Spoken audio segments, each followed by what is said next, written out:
केने छाही वादाग पगली निभबही कि नाई केने छाही वादाग पगली निभबही कि नाई मर जबौ का देखला एक बेर ये बही कि नाई कफन हटा का सूरत हमर देखबही कि नाई कफन हटा का सूरत हमर देखबही कि नाई मर जबौ का देखला एक बेर ये बही कि नाई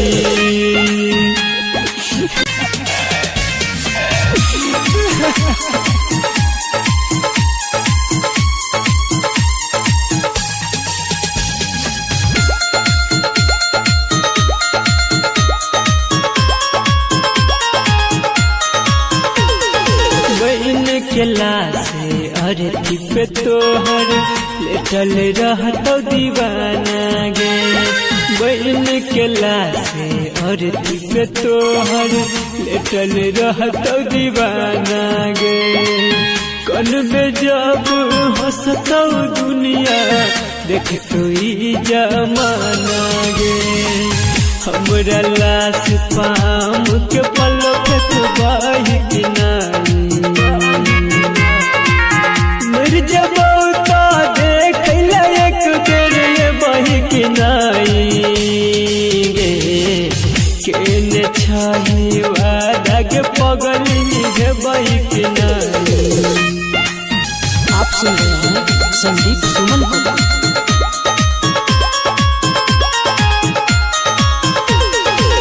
राइटर विकेश के दिल दुखलाई कलही ने साचा प्यार राइटर विकेश के दिल दुखलाई कलही ने साचा प्यार छोड़ा ही दिलही दुनिया के पगली देखा के सपना हजार कहे छो संदीप सपना में हमरा देखबही कि नाई मर जबौ तो देखला एक बेर ये बही कि नाई गे कफन हटा का सूरत हमर देखबही कि नाई कफन हटा का सूरत हमर देखबही कि नाई मर जबौ तो देखला एक बेर ये बही कि नाई।